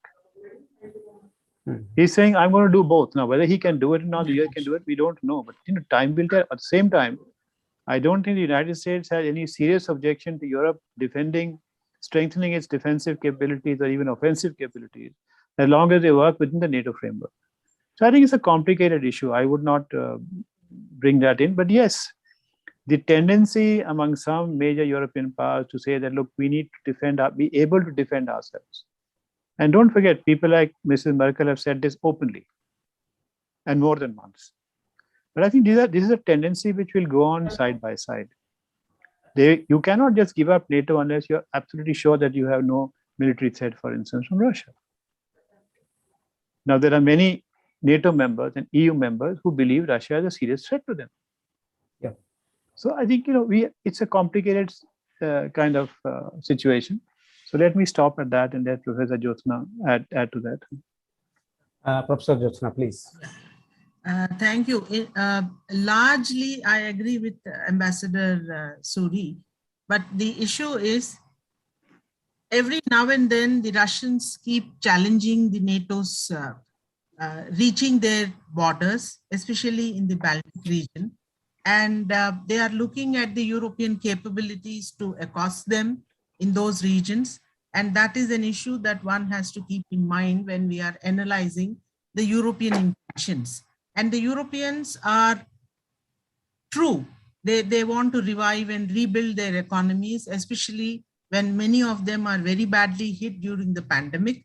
And China appears to be a very attractive proposition. So either because of the leadership aspirations of Germany and other European members, they wanted to have an equation with China, or genuinely the economic requirements of their native economies makes them move towards China. But the Chinese intentions, ultimately the political intentions and the strategic aspirations of China will have to be determined under the leadership of United States and NATO frameworks. This the Europeans cannot walk away, because whether it is the Second World War or the post-war dynamics between the Soviet Union and the former Soviet Union and the United States, or the present equations between the earlier East Bloc, which is no longer East, only in geographical terms it remains in the East, but ideologically it is not the East Bloc any longer. The West Bloc determines the issues of the region, and military will have to come in at some point of time or the other. Is a spent force according to some, but then is it really a spent force, or it is a better ally of United States? Only time can decide. And there was a, may I take one more minute, Dr. There was allusion to the issue of the depth of the seas. I think Dr. Abhijit mentioned this. The depth is when the conflict reaches the Indian Ocean region, but people are also looking at, many of the analysts are also looking at the eastern flank of Philippines, from where China is reachable.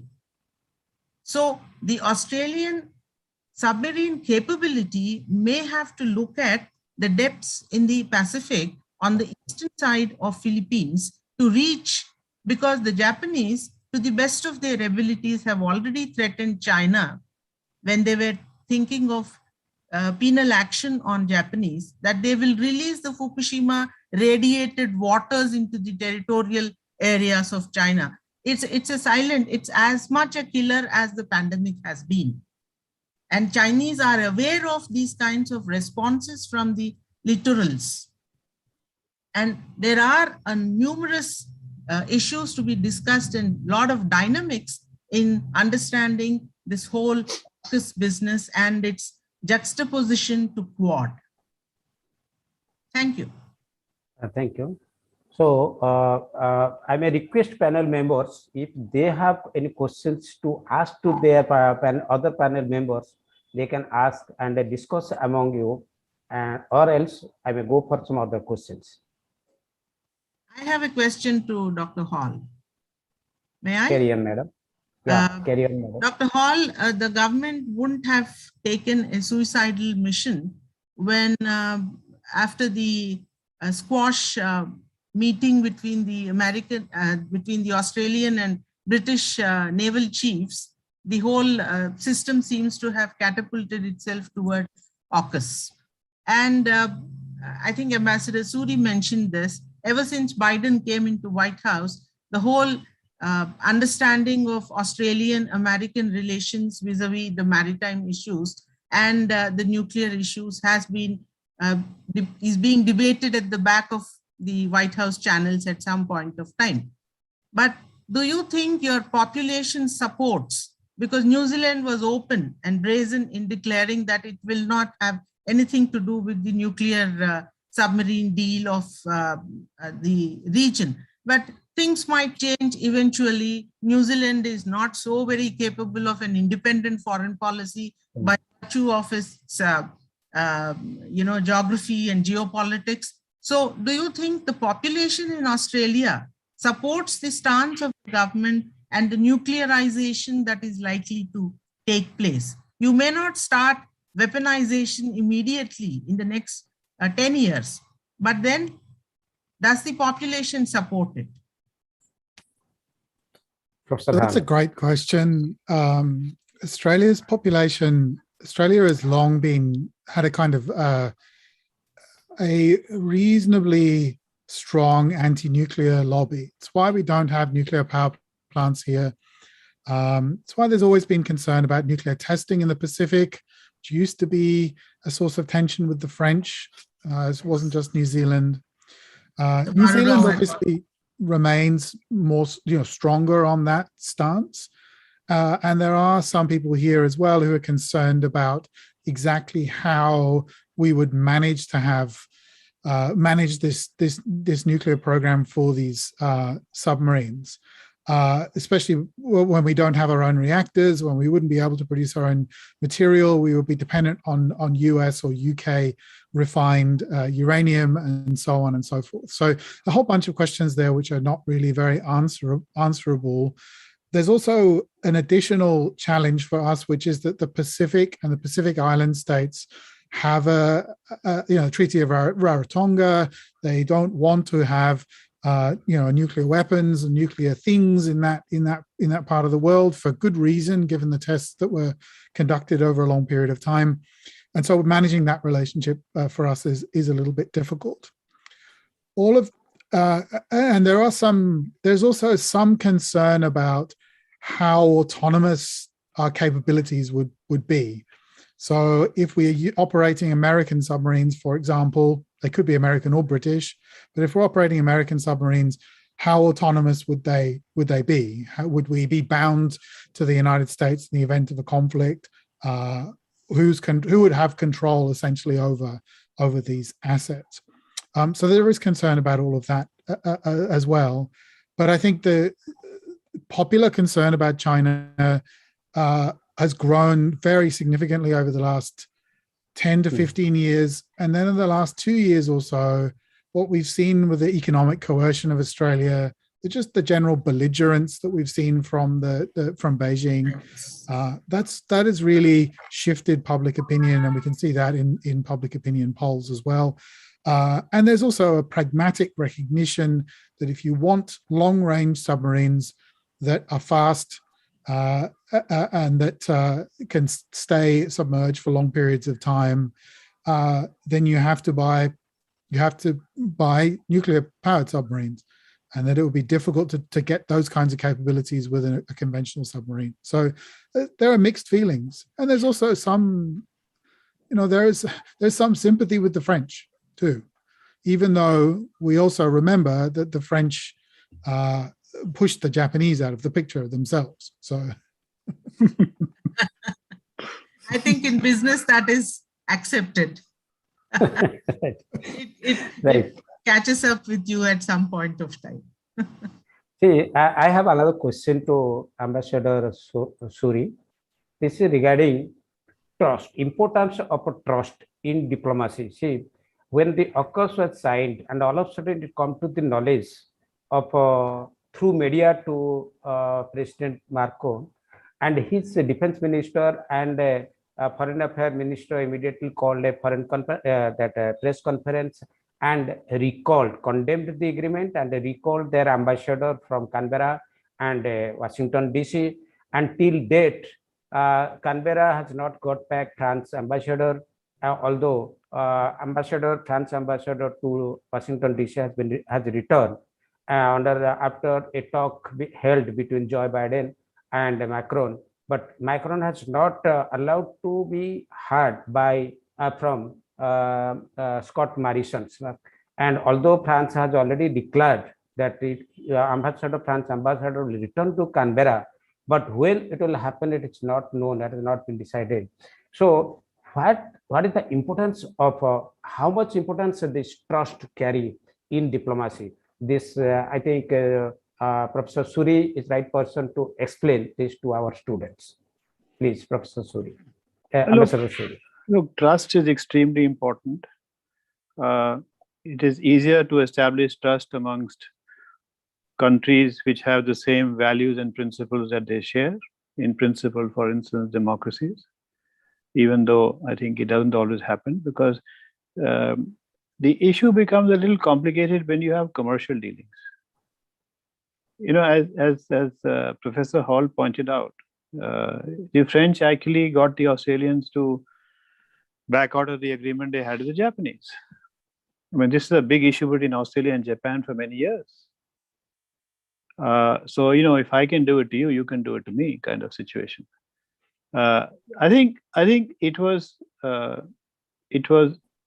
interesting the manner in which France reacted.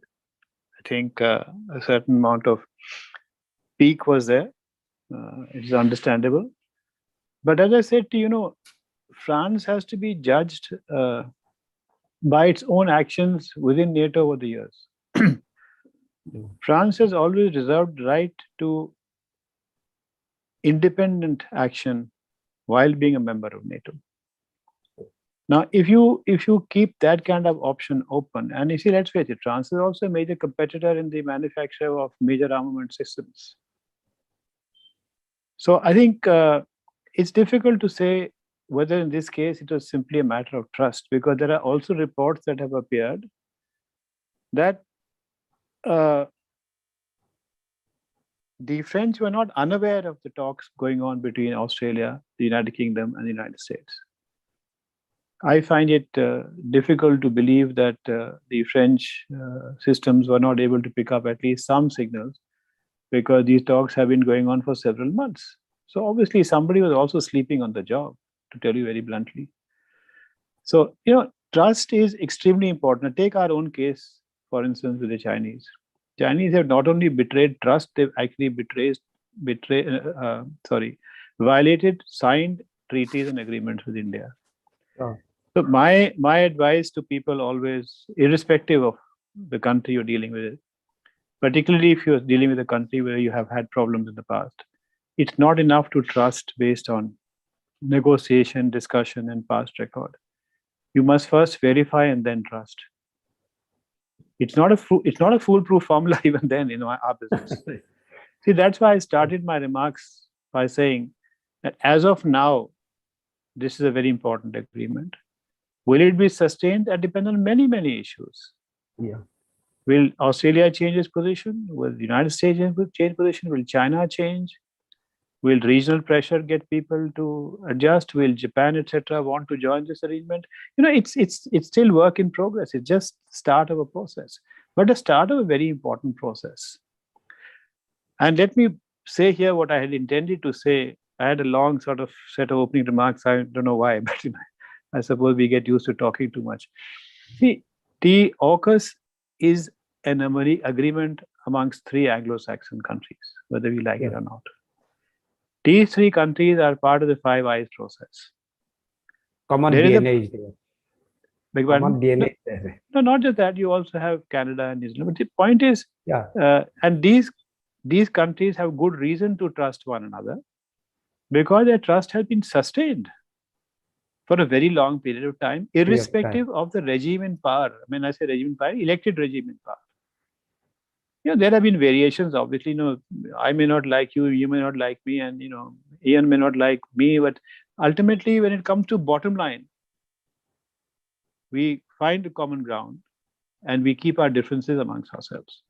So I think this particular arrangement among the Five Eyes countries should not be judged simply on the issue of trust. This is an arrangement which is based on long-term trust.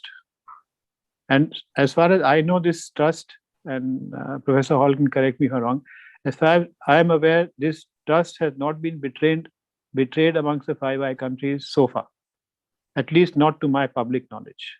There will obviously be differences of opinion which are handled. You find a way around it. So I think it's a difficult question to answer. It depends on which country you're dealing with. What are the background? How long has this relationship been there? So the problem with international relations and diplomacy is there's no one uniform rule. We have textbooks and we have lectures and we have theories, but actual practice can be very different. So I have also read. Can I raise a question for Professor Hall? So, Yen, I'm going to ask you a question. I read on Twitter, there was a conversation between some Australian and US-based analysts, and they were discussing the AUKUS, and there's the allusion to the fact that the Australian analyst said that AUKUS is not a pact, it is an MOU. And because it's an MOU, it's entirely possible that on the non-nuclear side, cyber and other areas, we can have other partners also join in. And apparently the New Zealand side has shown some interest in joining on the cyber cooperation with Australia, US, and UK. What are your views on this? Do you think that there really could be ways in which other countries could participate in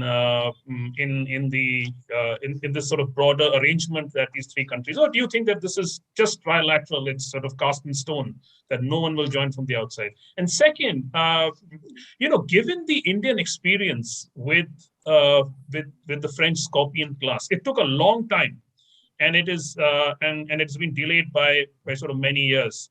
But the fact is that submarine building is a very tricky proposition. Yeah. And it's tricky because the specifications seem to change as time passes by. There are commercial considerations, there are cost overruns, there are time overruns. The Indian experience has been, at least in my understanding, that the French know how to navigate these challenges very well. What we've seen on the US side is that even though they have supplied us with certain platforms, what they like to do is just simply supply platforms. Their building capability for another partner is very limited, and they don't like to share technology.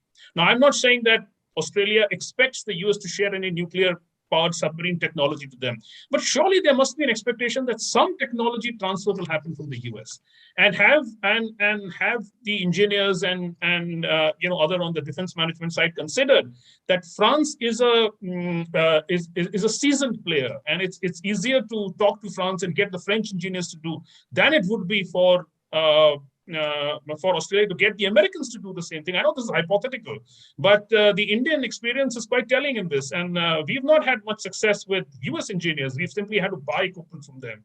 But with France, they're willing to sort of cut corners here and there and do things, even though it sometimes takes too long. So the two questions to you.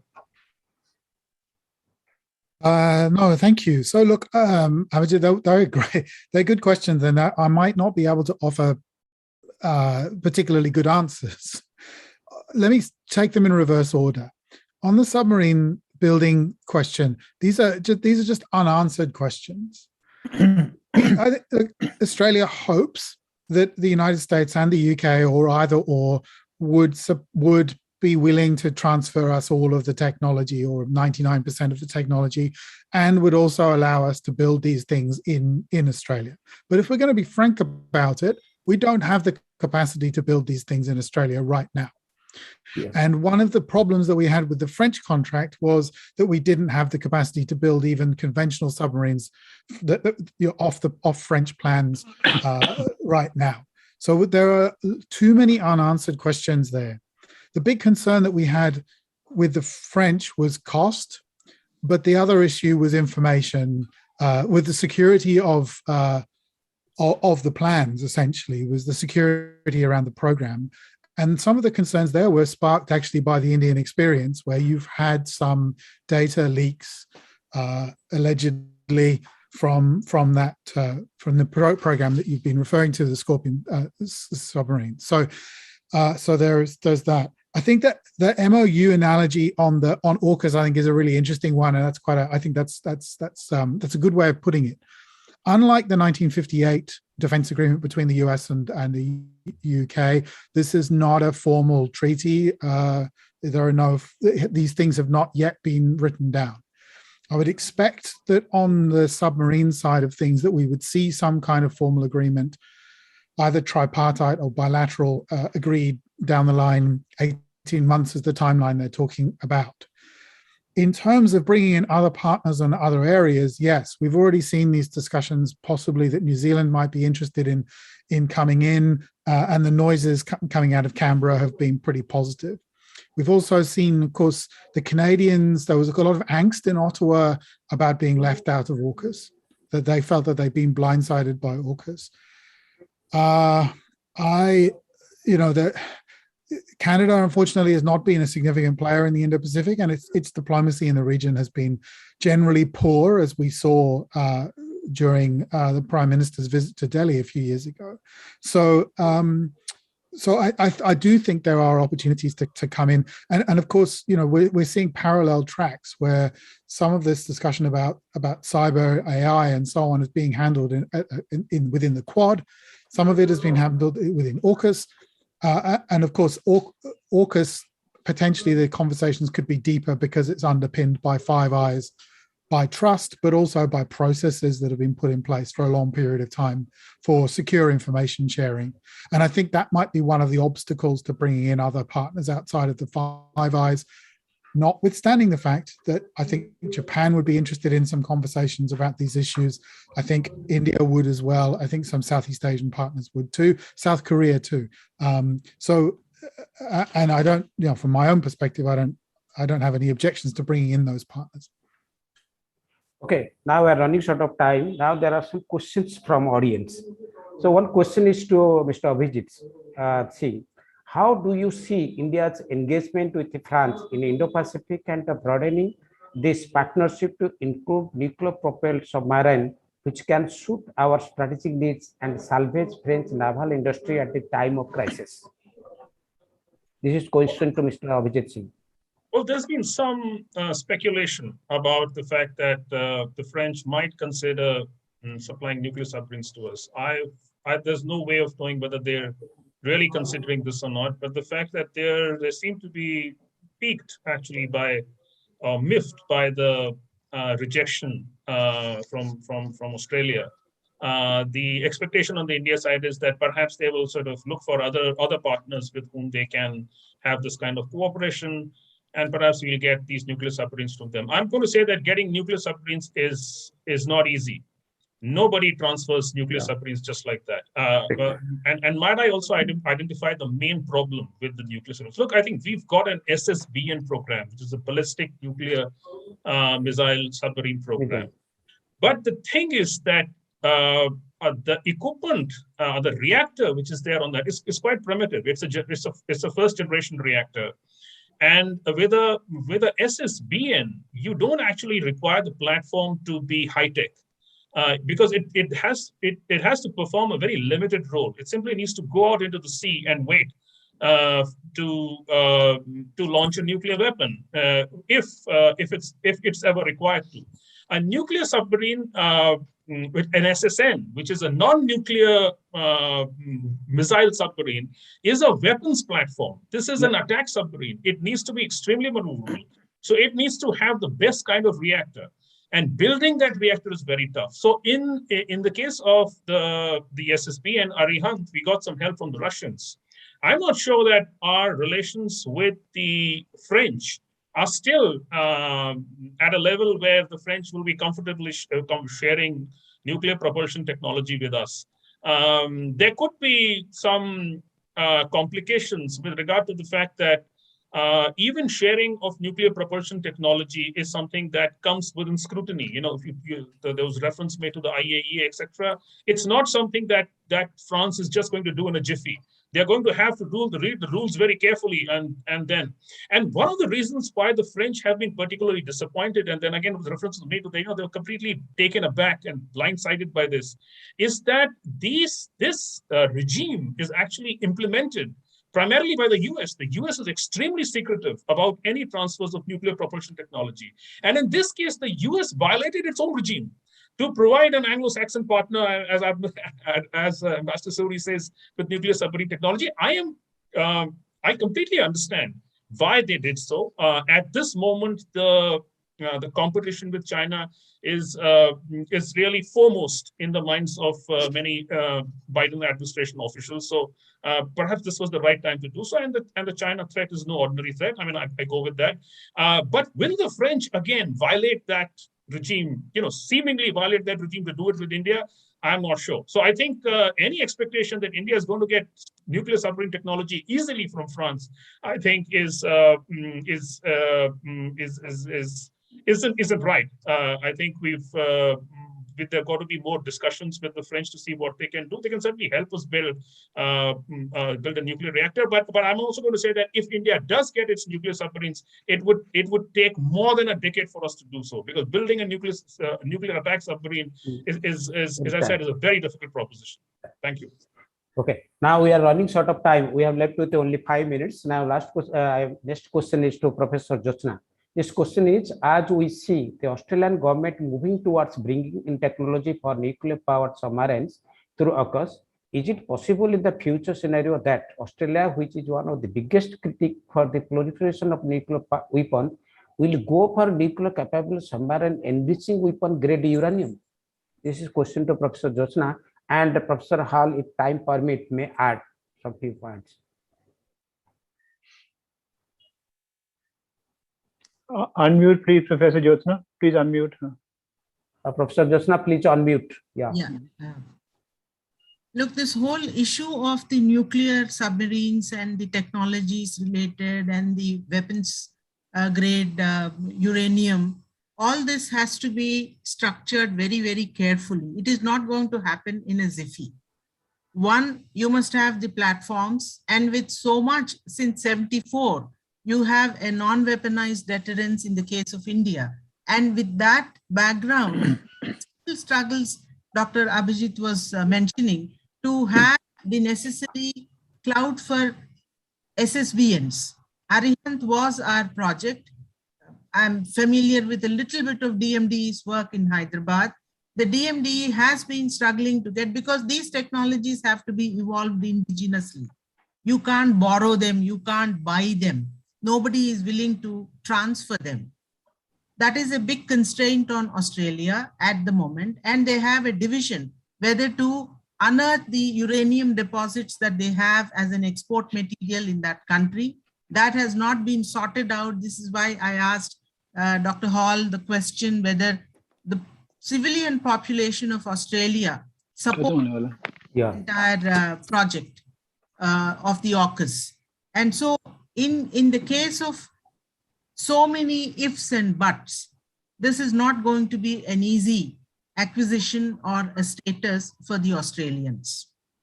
That is my considered opinion. Dr. Hall? Professor Hall, please add something if you have.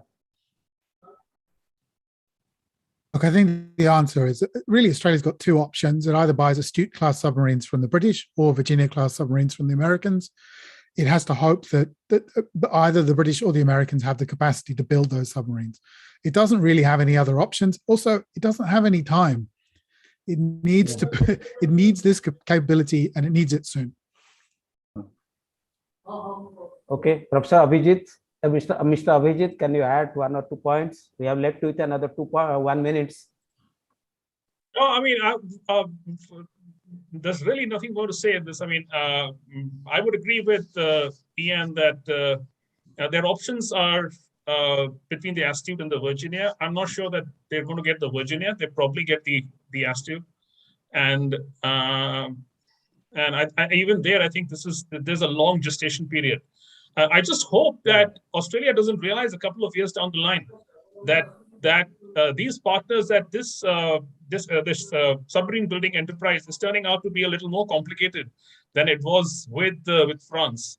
Because as I said, that the Indian experience has shown that with submarine building, there's many a slip between the cup and the lip, and there are challenges at every stage. So good luck to Australia. I would also like to say that there is this impression being created that somehow India is really on France's side and not quite Australia. That's all wrong. It's I think Australia, the US, if not the UK, but really not the UK at the moment. Australia and the US are close. India's close partners. The French also are a friend.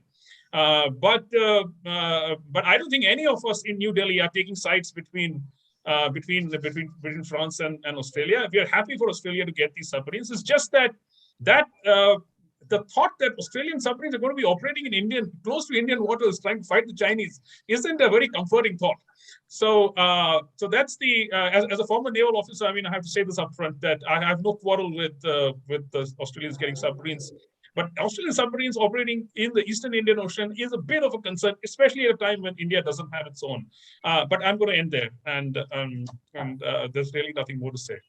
I think this is why Prime Minister Modi has told AUKUS will complement the squad. Okay, so so now at the end of panel discussions, I would like to thank all members of our esteemed panels for their enlightened talk on the evolving security issue post-AUKUS in Indo-Pacific regions. And before concluding, I would like to thank Sri Venkateshwar College and its Department of Political Science and its academic association for trusting me to moderate the panel discussion with the participation of eminent academicians, scholars, and diplomats. Thank you again and regards. Now to association member, Mr. Shivam, to take care of the rest of the things. Thank you. I thank the organizers. Thank you. Thank you. Thank you. Thank you, sir. It's an honor for me to officially give a vote of thanks to each and every one of you for being a part of this insightful panel discussion. Therefore, I, Shivam Kumar, the President of Political Science Student Association, on behalf of the entire Political Science Department of Sri Venkateshwara College, including association members, faculty, as well as students, would like to extend our heartfelt gratitude towards our esteemed panelists for gracing us with their presence and making this panel discussion a very meaningful and interesting one. I especially want to thank our chief guest, Professor P.C. Joshi sir, for his vital appearance and giving us his precious time. It really means a lot to us. I would also like to mention our deep sense of appreciation for our principal, Dr. C. Sheila Reddy ma'am, for blessing us with her presence, as well as bestowing upon us the wonderful opportunity for organizer Vimal Prasad Mupadhyay sir for his outstanding and very professional moderation of today's panel discussion. Also, a huge congratulations and an equal thanks to our very inquisitive audience who with utmost patience and a bunch of amazing questions were there with us throughout the discussion. Finally, I would like to thank the wonderful students who have turned up in such great numbers, not only from our department, but also from other departments of the institution. Thank you so much for your cooperation. Thank you. Now we will be ending this meeting. Thank you for joining us. Thank you very much. Thank you. Thank you to all. Thank you. Thank you, sir. Thank you, sir. All the Goodbye, best for panelists. Golden Jubilee. All of you enjoy the rest of your day, everybody. Same to you, sir. Thank you, Fanda. It's been a privilege Thanks to very be much. here. Yeah. It's been great to talk to you all. Thank you. Thank you. Sir, Yeah. really a privilege to moderate eminent scholars, diplomats, and academicians. Thank you.